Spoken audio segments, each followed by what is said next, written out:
മുഖ്യമന്ത്രി V D സതീശനാണെങ്കിലും ഇപ്പോഴും ഈ ചരടിരിക്കുന്നത് കെ സി വേണുഗോപാലിന്റെ കയ്യിൽ തന്നെ.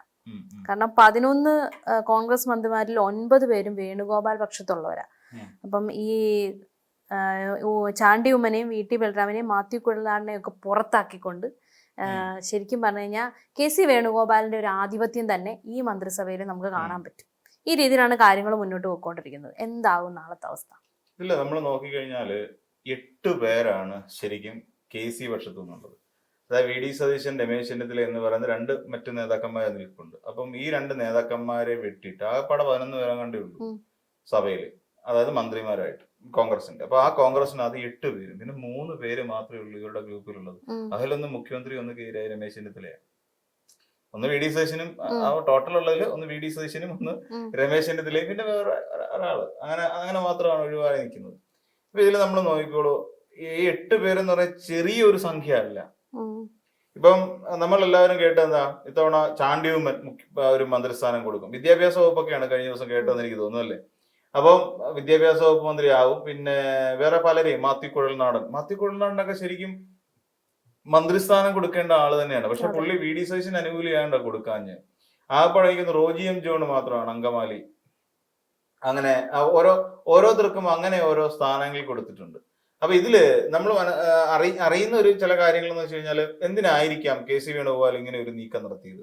കെ സിക്ക് മുഖ്യമന്ത്രിയാകാൻ കഴിഞ്ഞില്ല എങ്കിൽ പോലും മന്ത്രിസഭയിലെ എല്ലാവരെയും കയ്യിൽ ഒതുക്കി കളിക്കാനുള്ള കഴിവ് ഇപ്പോഴും കെ സി വേണുഗോപാലിന്റെ കയ്യിൽ തന്നെയാണ്. ചരട്, മന്ത്രിസഭയിലെ ചരട് കെ സിയുടെ കയ്യിൽ തന്നെയാണ്. ശരിക്കും മുഖ്യമന്ത്രിയായിട്ട് ഞാൻ വി ഡി സതീശൻ മുഖ്യമന്ത്രി ആയിരിക്കേണ്ട ഒരു അവസ്ഥയിലാണോ വി ഡി സതീശൻ ഇപ്പൊ ഇരിക്കുന്നത്? മുഖ്യമന്ത്രിയാണ്, ശരിയാണ്. പക്ഷെ പേര് മാത്രമാണ് മുഖ്യമന്ത്രി. മുഖ്യമന്ത്രിയുടെ ഏറ്റവും സർവൈശ്വര്യമുള്ള വകുപ്പ് ഏതാണെന്നറിയില്ലേ? പിന്നെ ആഭ്യന്തരവും വിജിലൻസും. ഈ 2 വകുപ്പുകൾ കയ്യിൽ ഉണ്ടെങ്കിലേ മുഖ്യമന്ത്രി എന്ന് പറയുന്ന ആ പദവിക്ക് ഒരു പവർ കിട്ടും. അതേസമയം ഇതിരിക്കുന്ന ആരുടെയില്ല, അതിരിക്കുന്നത് രമേശ് ചെന്നിത്തലയുടെ കയ്യിലാണ്. നമ്മൾ മനസ്സിലാക്കണം, ചെന്നിത്തലയുടെ കയ്യിലാണ് ആ കോലിരിക്കുന്നത്. അത് ചെങ്കോല. ആ ചെങ്കോല്, അധികാരത്തിന്റെ ചെങ്കോല് ശരിക്കും ചെന്നിത്തലയുടെ കയ്യിലാണ്. എന്നിട്ടോ ഈ പറയുന്ന വി ഡിയുടെ വർഷം ഉണ്ടായിരുന്ന ഇത് എവിടെ നിൽക്കുന്നു? ഷാനിമോൾ ഉസ്മാൻ എന്താ അവസ്ഥ? ഡെപ്യൂട്ടി സ്പീക്കർ ആക്കിയില്ലേ? അതേസമയം ബിന്ദു കൃഷ്ണയും ഷാനിമോൾ ഉസ്മാനെയും തമ്മിൽ നിർത്തി നോക്കൂ. ആരാണ് ഏറ്റവും മികച്ച പിന്നെ നേതാവ്, ജനനേതാവ് എന്ന് ചോദിച്ചാൽ ഷാനിമോൾ ഉസ്മാൻ നമ്മൾ പറയേണ്ടി വരും. ബിന്ദു കൃഷ്ണയൊക്കെ മന്ത്രിയായിട്ട് ഇരിക്കുന്ന കാര്യം സാമൂഹ്യക്ഷേമം കൊണ്ടാണ് ബിന്ദു കൃഷ്ണയ്ക്ക് കൊടുത്തിരിക്കുന്നത് തോന്നുന്നു. അപ്പൊ ഈ ബിന്ദു കൃഷ്ണയൊക്കെ ഈ സാമൂഹ്യക്ഷേമത്തിന്റെ ഒക്കെ അറ്റത്തിരിക്കുന്ന സമയത്ത് എന്തായിരിക്കും അവസ്ഥ എന്ന് എനിക്ക് അറിയില്ല. ഇങ്ങോട്ട് നോക്കിക്കോളൂ, എന്തുകൊണ്ടാണ് ഷാനിമോൾ ഉസ്മാനെ ഒഴിവാക്കി ഡെപ്യൂട്ടി സ്പീക്കർക്ക് എന്തോ കാര്യം?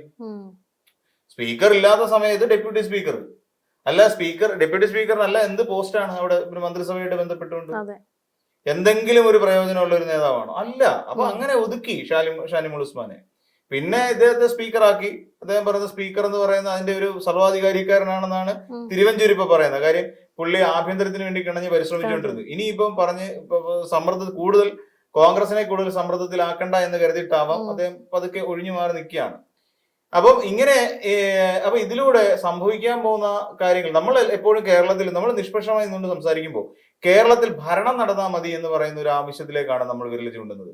ഇപ്പൊ ആഭ്യന്തര വകുപ്പ്, ഈ ആഭ്യന്തര വകുപ്പിന്റെ ഒരു പ്രശ്നം രമേശ് ചെന്നിത്തലയുടെ കയ്യിൽ ഇരിക്കുമ്പോൾ ഈ കെ സി അല്ലെങ്കിൽ വി ഡി സതീശന്റെ പക്ഷത്തുള്ള ആര് എന്ത് അതിക്രമം കാണിച്ചാലും പിടിച്ചകത്തിട്ട് കളയും.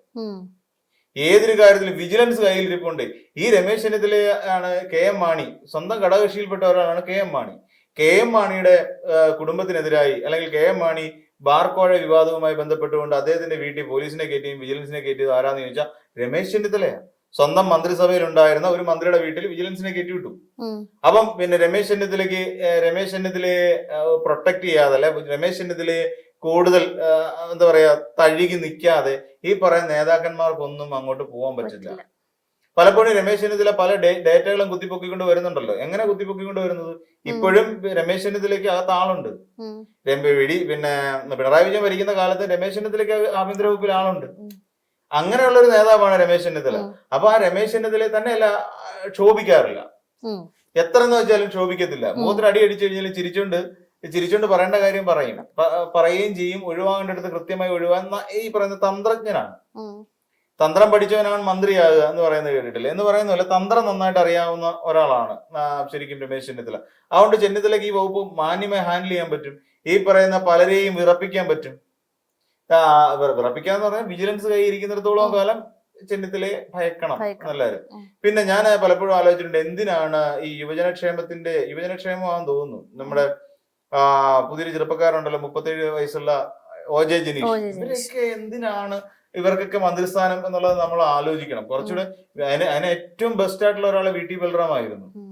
VT ബൽറാം എന്ന് പറയുന്ന ഒരു നേതാവിനെ എന്തുകൊണ്ട് തഴഞ്ഞിട്ടു എന്നുള്ളത് മനസ്സിലാവുന്നില്ല. അല്ല, എന്തായിരിക്കും കാരണം ഇവരെയൊക്കെ പിന്നെ അതായത് VD സതീശന് കൂടുതൽ അവിടെ ഇപ്പൊ ഇതുണ്ടാവാൻ പാടില്ല. അതായത് KC വേണുഗോപാലിനെ സമയമെടുത്തോളം KC വേണുഗോപാൽ മുഖ്യമന്ത്രി ആകാൻ ആഗ്രഹിച്ച ഒരാളാണ്. KC മുഖ്യമന്ത്രി ആകാൻ വേണ്ടി പരിശ്രമിച്ച ഒരാളാണ്. അങ്ങനെയുള്ള KC വേണുഗോപാലിനെ ഘടകകക്ഷികളെ കൊണ്ട് ഒതുക്കിച്ച ഒരാളാണ് VD സതീശൻ. തന്നെയുമല്ല, VD സതീശൻ എന്ത് ചെയ്തു? കേരളത്തിന്റെ വിവിധ ഭാഗങ്ങളിൽ സ്വന്തം അണികളെ ഇറക്കി വിട്ടിട്ട് പ്രശ്നം ഉണ്ടാക്കിച്ചു എന്നാണ് ഇപ്പൊ പൊതുവിലുള്ള ധാരണ. അതായത് ഈ VD സതീശന്റെ അനുകൂലികൾ തെരുവിലിറങ്ങി സമരം ചെയ്തത് സതീശൻ പറഞ്ഞിട്ടാണ് എന്ന തരത്തിൽ പലരും ചിന്തിക്കുന്നുണ്ട്. അത് KC വേണുഗോപാൽ അങ്ങനെ ചിന്തിക്കുന്നുണ്ട്. KCയുടെ പോസ്റ്റർ കീറുക, ഉമ്മൻചാണ്ടിയുടെ വരെ പോസ്റ്റർ കീറുക, തുപ്പുക, ആട്ടുക, ഈ പറയുന്ന പരിപാടി എല്ലാം നടത്തിയതിന്റെ എല്ലാം പിന്നിൽ VD സതീശൻ ഉണ്ട് എന്ന് KC വേണുഗോപാൽ ഇപ്പോഴും വിശ്വസിക്കുന്നുണ്ട്. അപ്പൊ അങ്ങനെയാണ് ഹൈക്കമാൻഡിന്റെ മനസ്സ് മാറ്റിയത്. അപ്പൊ ഇങ്ങനെ വന്നു കഴിഞ്ഞപ്പം KC പറഞ്ഞെങ്കിൽ ഞാൻ മാറി നിന്ന് തരാം, പക്ഷെ ഞാൻ പറയുന്ന ആൾക്കാരെ മന്ത്രിയാക്കിയേ പറ്റൂ. കാര്യം എന്താ? പിടിവള്ളി KCയുടെ കയ്യിലാണ്. അല്ലെ, ഇപ്പോഴും KCയുടെ കയ്യിൽ തന്നെയാണ്. ഒരു അവിശ്വാസം വേണമെങ്കിലും കൊണ്ടുവരാം മുഖ്യമന്ത്രിക്കെതിരായി. അങ്ങനെയുള്ള നിരവധി സാഹചര്യങ്ങൾ ഇപ്പോഴും മന്ത്രിമാരുണ്ട്. ഇപ്പൊ ഇങ്ങോട്ട് നോക്കിക്കഴിഞ്ഞാല് പിന്നെ 5 മന്ത്രിമാരേ ഉള്ളൂ ശരിക്കും ലീഗിന് 5 മന്ത്രിമാരേ ഉള്ളൂ. അതിലിപ്പോ പിന്നെ കോഴിക്കോട് ലീഗ് ഓഫീസിന്റെ മുന്നിൽ കൊണ്ടുവന്ന് കോഴിക്കോടൊന്നും ആരും ഇല്ലാത്തതുകൊണ്ട് പാറക്കൽ അബ്ദുള്ളയെ പിടിച്ച് മന്ത്രിയാക്കാന്നൊക്കെ പറഞ്ഞു പിന്നെ ടൈം വ്യവസ്ഥയിലാക്കിയിട്ടുണ്ട്. അത് 2.5 വർഷം കഴിയുമ്പോൾ പാറക്കൽ അബ്ദുള്ളയ്ക്ക് ഒരു സീറ്റ് കൊടുക്കും, അല്ല മന്ത്രിയാകാനുള്ള അവസരം കൊടുക്കും. അപ്പൊ ഇങ്ങനെ തുടങ്ങി ഒരുപാട് കാര്യങ്ങൾ ഈ പറയുന്ന പോലെ ലീഗിനകത്തും പ്രശ്നങ്ങൾ ഉണ്ടായിക്കൊണ്ടിരിക്കുന്നു. അപ്പം ഈ രീതിയിൽ വരുമ്പോ KC വേണുഗോപാലിന്റെ കയ്യിൽ മന്ത്രിസഭയുടെ കടിഞ്ഞാണ് എത്തിക്കഴിഞ്ഞിരിക്കുന്നത്. അപ്പം OJ ജനീഷിനെക്കാട്ടിൽ എനിക്ക് ഇഷ്ടം തന്നെയല്ല, ഇതിനു മുമ്പും VT ബൽറാം MLA ആയിരുന്നിട്ടുണ്ട്. OJ ജനീഷിന് എന്ത് ക്വാളിറ്റി ഉള്ളത് VT ബൽറാമിനെ അപേക്ഷിച്ച് നോക്കുകയാണെങ്കിൽ ഒരു ക്വാളിറ്റി ഇല്ല, പുവർ വേസ്റ്റ് എന്ന് പറയേണ്ടി വരും. അപ്പൊ അങ്ങനെയുള്ള ഒരു പിന്നെ നേതാവിനെ പിടിച്ച് മന്ത്രിയാക്കുന്നു. ഇവിടെ നോക്കിക്കോളൂ, VT ബൽറാമിനെ പോലെയും ചാണ്ടിയുമ്മനെ പോലെയും കഴിവുറ്റ 2 നേതാക്കന്മാർ വേറെ പുറത്ത് നിൽക്കുകയാണെന്നേ. ചാണ്ടിയുമ്മനും പിന്നെ VT ബൽറാമും നിൽക്കേണ്ട സ്ഥാനത്ത് എങ്ങനെയാണ് ഇയാള് വരിക? എങ്ങനെയാണ് OJ ജനീഷ് വരിക? അല്ലെ, അബിൻ വർക്കി ഇല്ലേ? എന്താ അബിൻ വർക്കിയെ പരിഗണിക്കാത്തത്? അൻവർ സാദത്തിനെയും പിന്നെ അതോടൊപ്പം തന്നെ IC ബാലകൃഷ്ണനെയും എന്തുകൊണ്ട് പരിഗണിച്ചില്ല? അൻവർ സാദത്തിനെയും IC ബാലകൃഷ്ണനെ പരിഗണിക്കണം എന്നുള്ളത് ചെന്നിത്തല അങ്ങോട്ട് പറഞ്ഞതാ, എന്നിട്ടും അത് കേട്ടിട്ടില്ല. ചെന്നിത്തലയുടെ ആ വാക്കിന് വിലയില്ലാണ്ടായിപ്പോയി. VD സതീശന് പിന്നെ മുഖ്യമന്ത്രി സ്ഥാനം കിട്ടിക്കഴിഞ്ഞപ്പോഴത്തേക്ക് വോയിസ് ഇല്ലാതായി. VD സതീശന് മുഖ്യമന്ത്രി സ്ഥാനം കിട്ടി, അതുകൊണ്ട് സതീശന് ഇനി മിണ്ടരുത്. വേറെ ആരെയും മുഖ്യമന്ത്രി ആക്കണമെന്ന് ആവശ്യപ്പെടാനും പാടില്ല. അല്ലെങ്കിൽ മുഹമ്മദ് ഷിയാസ് ഒക്കെ ശരിക്കും പറഞ്ഞ മന്ത്രിമാരാവേണ്ടതാണ്. മുഹമ്മദ് ഷിയാസ് ആവേണ്ടതാണ്, ഈ പറഞ്ഞ ഷാനിമോൾ ഉസ്മാൻ മന്ത്രിയാവേണ്ടതാണ്. VD സതീശനൊപ്പം നിന്ന പലരെയും VD സതീശൻ മന്ത്രിയാക്കിയനെ. പക്ഷെ എന്തുകൊണ്ടാ ആ വോയിസ് സതീശൻ നഷ്ടപ്പെട്ടു പോയി. അപ്പം പിന്നെ മുഖ്യമന്ത്രി ആകാതിരുന്ന KC വേണുഗോപാലാണ് ഇപ്പൊ വോയിസ് കിടക്കുന്നത് മൊത്തം.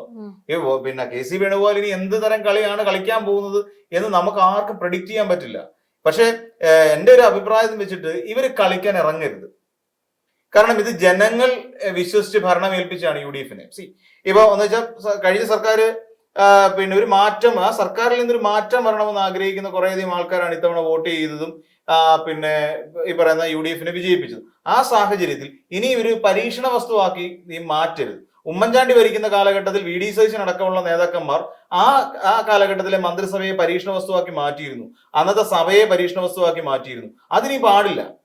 അത് പാടില്ല എന്ന് മാത്രമല്ല, അത് വരുമ്പോൾ ഉണ്ടാകുന്ന പ്രശ്നം എന്ന് പറയുന്നത് ജനങ്ങളിലേക്ക് ഈ വികസന പ്രവർത്തനങ്ങൾ എത്തിക്കാൻ കഴിയാതെ പോകുന്നു. ജനങ്ങളിലേക്ക് ക്ഷേമ പദ്ധതികൾ പലതും എത്തിക്കാൻ കഴിയാതെ പോകുന്ന ഒരു സാഹചര്യം ഉണ്ടാവും. ഇപ്പം ഒരു വകുപ്പ് എല്ലാ വകുപ്പുകളെയും ഏകോപിപ്പിക്കുകയും ക്രോഡീകരിക്കുകയും ചെയ്തുകൊണ്ട് വേണം എപ്പോഴും ഏതൊരു പദ്ധതിയും നമ്മുടെ സംസ്ഥാനത്ത് ആരംഭിക്കാൻ. അതിൽ നമ്മുടെ സംസ്ഥാനം എന്നല്ല എവിടെയും ആരംഭിക്കാൻ.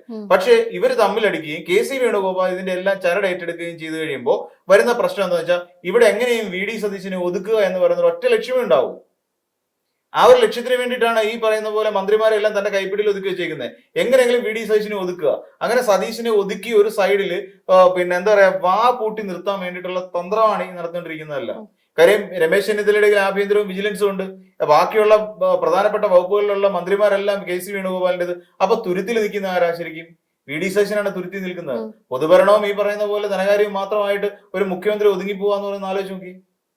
എത്ര മോശമായ ഒരു അവസ്ഥയിലാണ് വി ഡി സതീശൻ നിൽക്കുന്നതെന്ന് ആലോചിച്ച് നോക്കണം. സതീശൻ സത്യപ്രതിജ്ഞ ചെയ്തു, എല്ലാം ശരിയാണ്. വളരെ പ്രാമാണിത്യമുള്ള വകുപ്പുകൾ പലതും സതീശന്റെ കയ്യിലില്ല.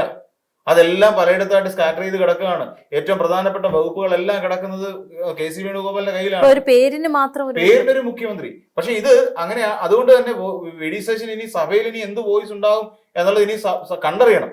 അതായത് മന്ത്രിസഭയിൽ ഇനി എന്താണ് വി ഡി സതീശന്റെ വോയിസ്? ഇനി തുടങ്ങിയല്ലേ ഉള്ളൂ, തുടങ്ങട്ടെ, മുന്നോട്ട് പോട്ടെ. മുന്നോട്ട് പോയിട്ട് എന്തായിരുന്നാലും ജനങ്ങൾക്ക് ഉപകാരപ്രദമാകുന്ന ഒരു സർക്കാർ ആയിരിക്കണം ഇത് എന്നാണ് നമ്മൾ പൊതുവിൽ ആഗ്രഹിക്കുന്നത്.